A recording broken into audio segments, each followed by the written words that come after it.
Assalamualaikum warahmatullahi wabarakatuh.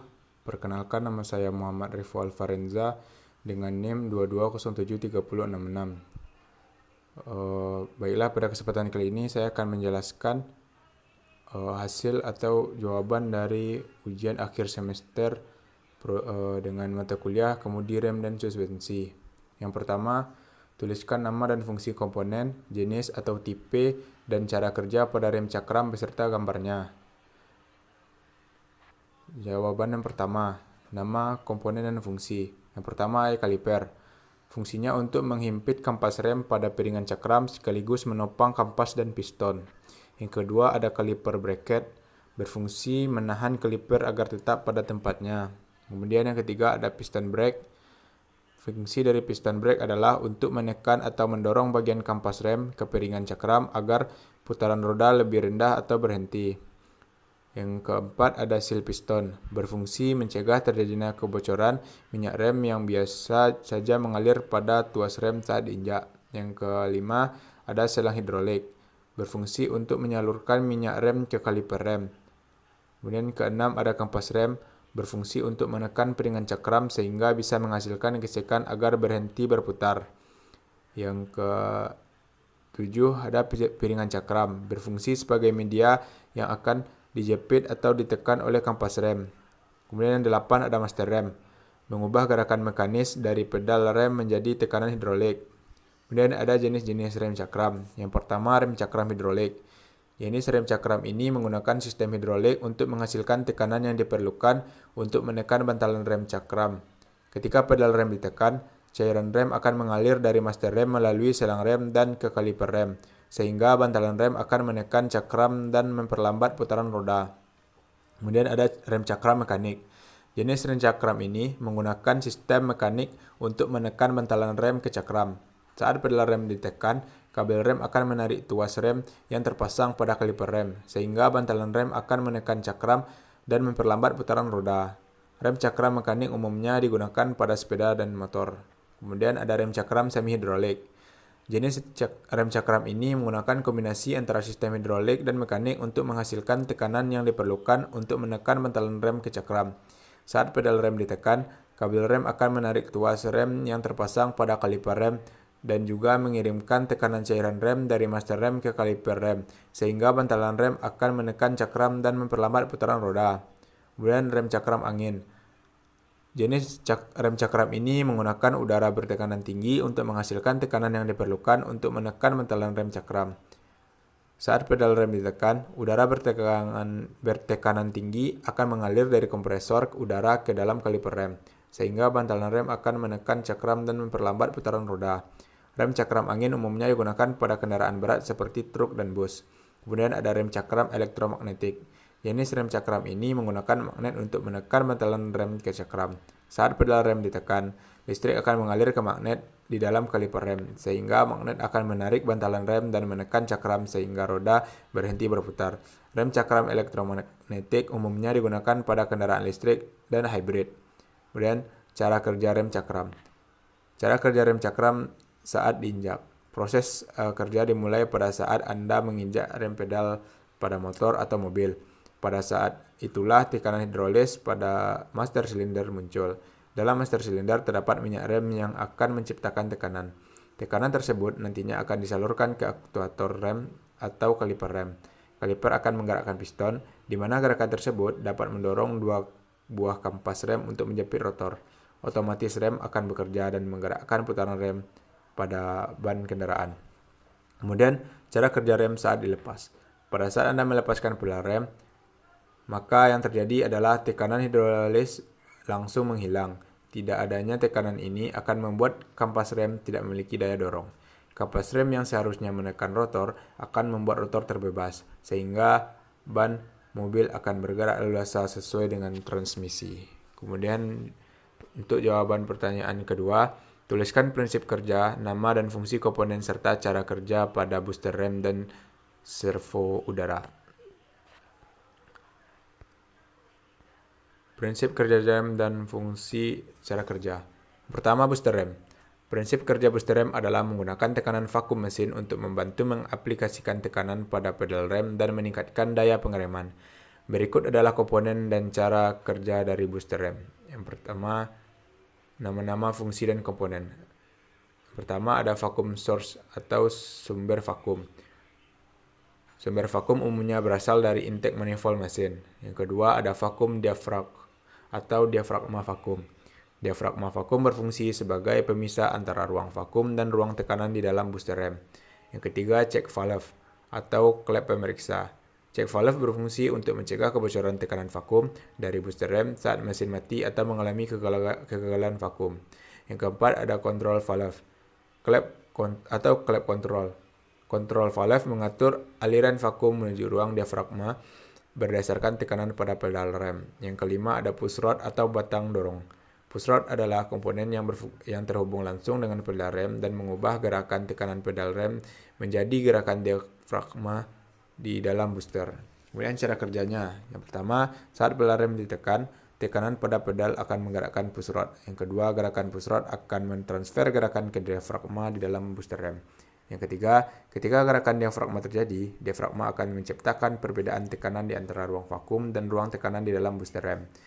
Yang keempat, perbedaan tekanan ini akan menyebabkan peningkatan tekanan di ruang tekanan dan mendorong piston master rem, yang akan menghasilkan tekanan hidrolik pada sistem rem dan meningkatkan daya pengereman. Yang kedua ada servo udara. Servo udara adalah sistem pengereman yang menggunakan udara bertekanan bersumber sebagai sumber energi untuk meningkatkan daya pengereman. Berikut adalah komponen dan cara kerja dari servo udara. Pertama, air kompresor atau kompresor udara. Kompresor udara berfungsi untuk menghasilkan udara bertekanan. Yang kedua, air reservoir atau tangki udara. Tangki udara digunakan untuk menyimpan udara bertekanan yang dihasilkan oleh kompresor. Yang ketiga ada control valve atau klep control. Control valve mengatur aliran udara bertekanan ke servo udara berdasarkan tekanan pada pedal rem. Yang keempat, diafragma atau diafragma. Diafragma berfungsi untuk mentransfer tekanan udara dari servo udara ke sistem rem. Cara kerjanya, pertama saat pedal rem ditekan, tekanan pada pedal akan mengatur aliran udara bertekanan dari tangki udara ke servo melalui control valve. Yang kedua, udara bertekanan ini akan mendorong diafragma ke dalam servo udara. Yang ketiga, gerakan diafragma akan mentransfer tekanan udara ke sistem rem dan meningkatkan daya pengereman. Yang ketiga, gangguan, perawatan, dan perbaikan. Yang pertama, analisis atau diagnosa gangguan booster rem. Pada pedal rem terasa keras dan sulit ditekan, kemungkinan ada masalah pada sumber vakum, seperti kebocoran pada silang vakum atau masalah pada intake manifold. Jika pedal terasa lemah dan daya pengereman menurun, mungkin ada kebocoran pada sistem vakum booster atau masalah pada diafragma atau booster rem. Jika ada kebisingan atau getaran yang tidak normal saat pengereman, pemeriksaan komponen seperti baut-baut pengencang atau mounting booster yang mungkin terlindur atau rusak.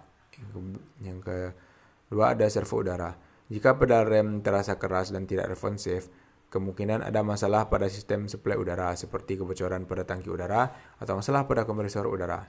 Jika pedal rem terasa lemah atau daya pengereman menurun, mungkin ada kebocoran pada sistem udara servo atau masalah pada diafragma servo udara.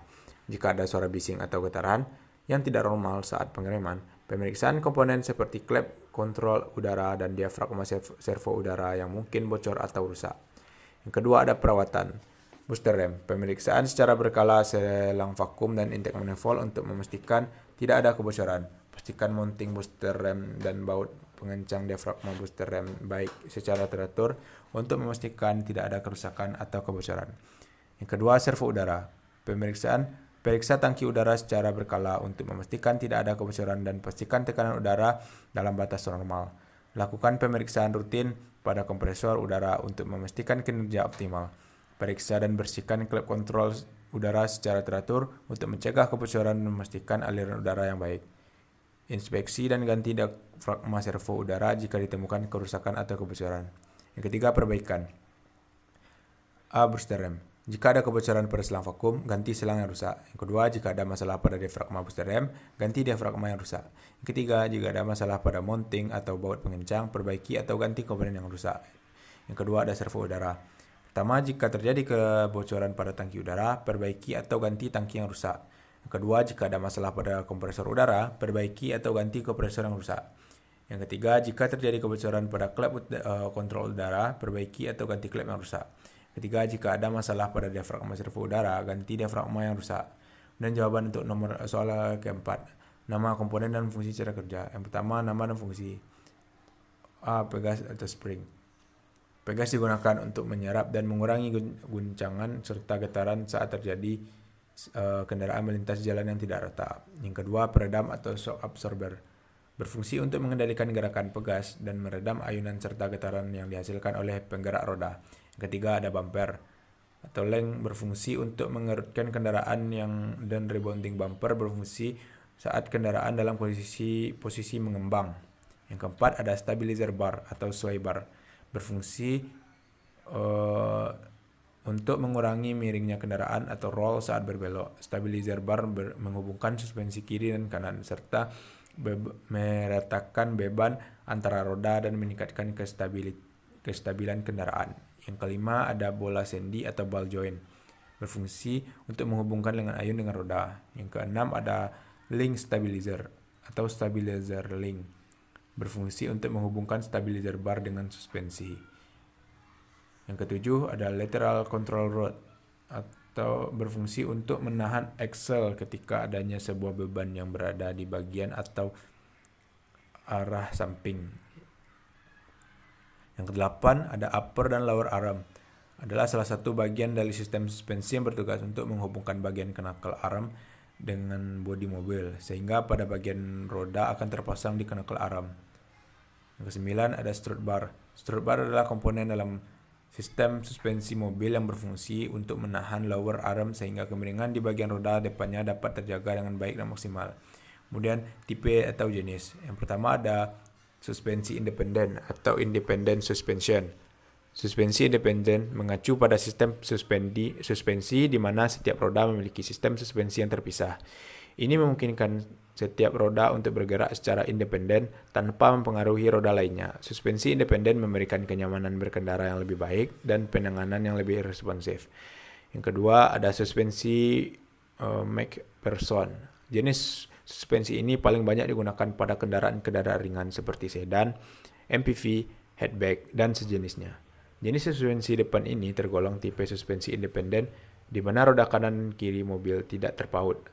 Sistem MacPherson memiliki kualitas yang sangat baik karena mampu meredam getaran yang cukup baik.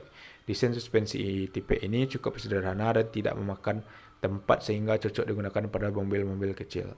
Yang ketiga, ada suspensi double wishbone. Suspensi double wishbone banyak dipakai oleh kendaraan crossover seperti jenis double cabin dan big SUV. Jenis suspensi ini tergolong independen untuk jenis suspensi depan. Sekilas, suspensi double wishbone terlihat mirip dengan MacPherson. Yang keempat, ada suspensi rigid.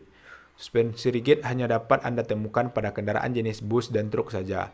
Suspensi ini termasuk suspensi dependen di mana roda dan kanan dan kiri terletak pada satu blok kaku. Suspensi tipe ini dapat terletak pada suspensi depan maupun belakang. Suspensi rigid memiliki kelebihan pada tingkat ketahanannya. Tipe ini merupakan suspensi paling kuat yang mampu menerima beban besar. Yang kelima, ada suspensi multilink. Suspensi jenis ini memiliki cukup banyak penghubung. Penghubung atau link ini bekerja seperti lengan suspensi, namun berjumlah 3 bahkan lebih. Link-link yang ada didesain sedemikian rupa sehingga dapat menunjang pergerakan roda ketika meredam getaran. Yang keenam, suspensi torsion beam. Suspensi torsion beam disebut juga sebagai suspensi semi-independen. Suspensi ini memiliki desain dasar seperti suspensi rigid yang diinovasikan sedemikian rupa agar menghasilkan efek suspensi yang lebih baik.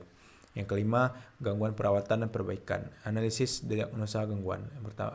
Langkah pertama dalam mendiagnosis masalah suspensi adalah mengidentifikasi gejala yang dialami kendaraan.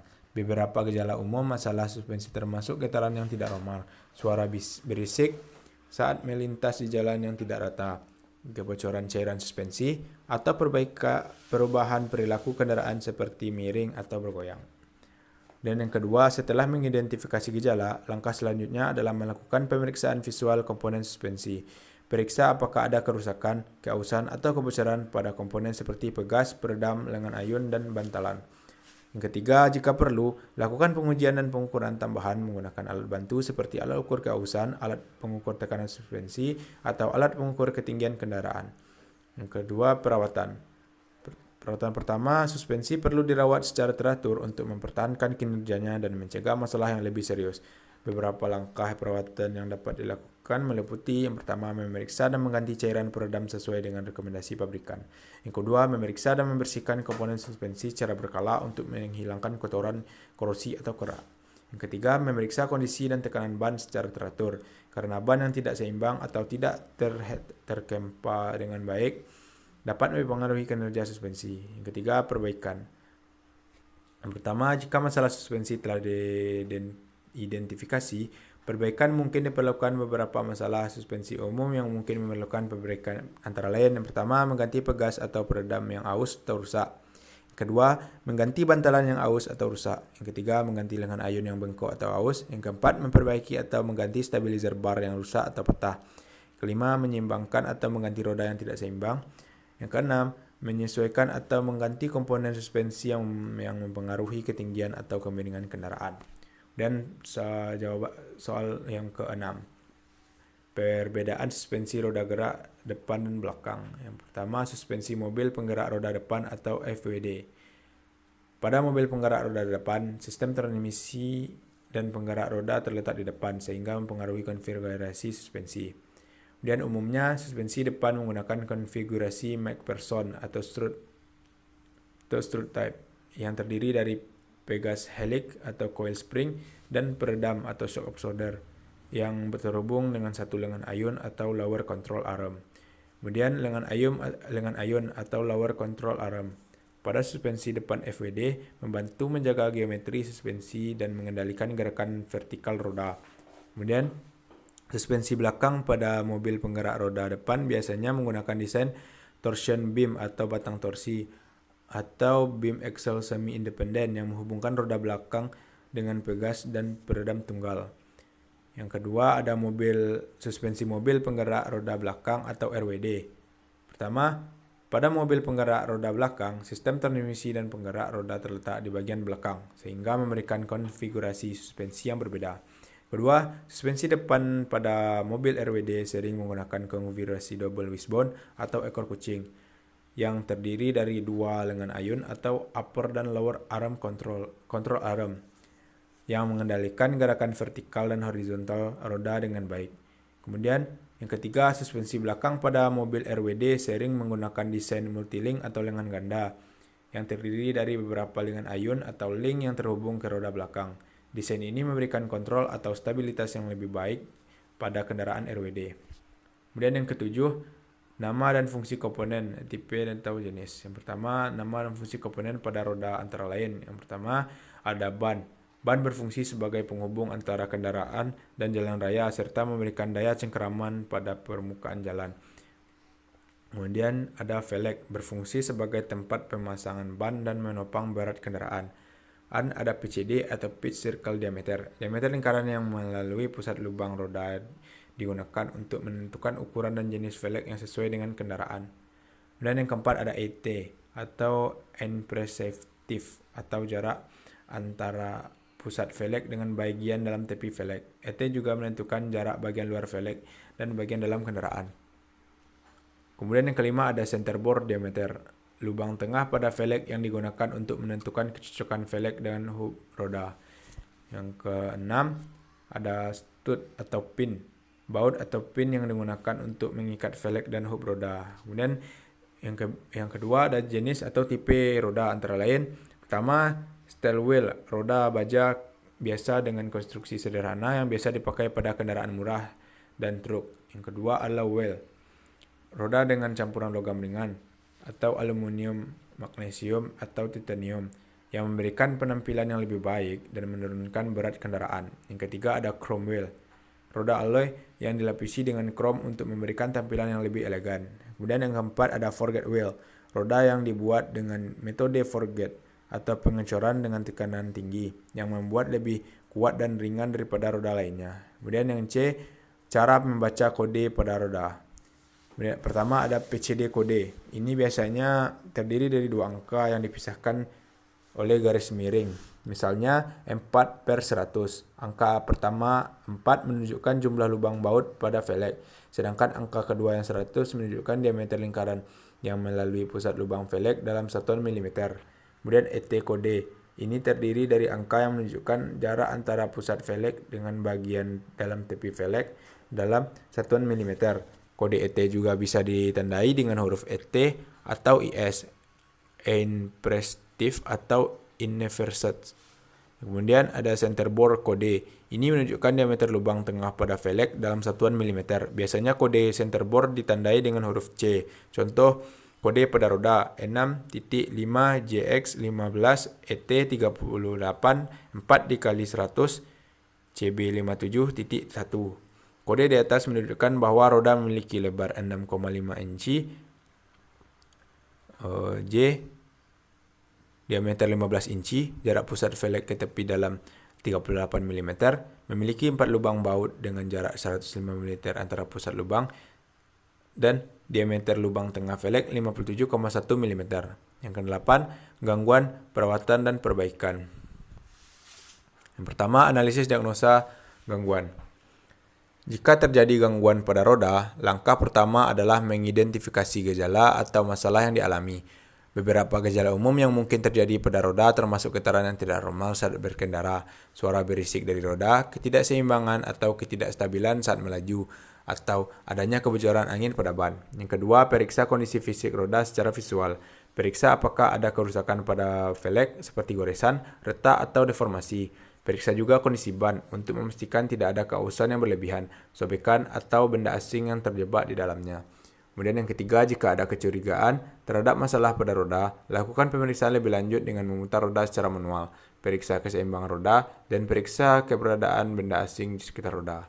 Yang kedua, ada perawatan. Perawatan rutin pada roda adalah penting untuk menjaga kinerjanya dan mencegah masalah yang lebih serius. Beberapa langkah perawatan yang dapat dilakukan adalah yang pertama, memeriksa tekanan udara pada ban secara teratur dan mengisi ulang sesuai dengan rekomendasi pabrikan. Yang kedua, memeriksa kondisi fisik ban secara berkala untuk melihat adanya keausan yang tidak merata, sobekan, atau benda asing yang tertanam. Kemudian yang ketiga, membersihkan velg secara teratur untuk menghilangkan kotoran dan kerak yang dapat merusaknya.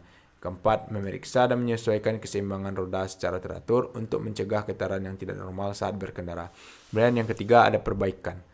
Jika terjadi masalah pada roda, beberapa perbaikan yang mungkin diperlukan antara lain. Yang pertama, mengganti ban yang aus, rusak, atau tidak akan aman digunakan. Yang kedua, memperbaiki atau mengganti velg yang mengalami kerusakan fisik seperti goresan, retak, atau deformasi. Yang ketiga, mengganti baut atau pin yang rusak atau lepas pada velg. Yang keempat, menyesuaikan atau menyeimbangkan ulang roda untuk menghilangkan getaran yang tidak normal saat berkendara. Kemudian yang terakhir, mengganti atau memperbaiki katup ban yang bocor atau rusak. Baik, sekian, terima kasih. Sekian penjelasan dari saya mengenai jawaban yang saya bikin untuk menjawab soal UAS pada mata kuliah kemudi rem dan suspensi. Jika ada kata saya yang salah, mohon dimaafkan. Wabillahi taufiq wal hidayah. Wassalamualaikum warahmatullahi wabarakatuh.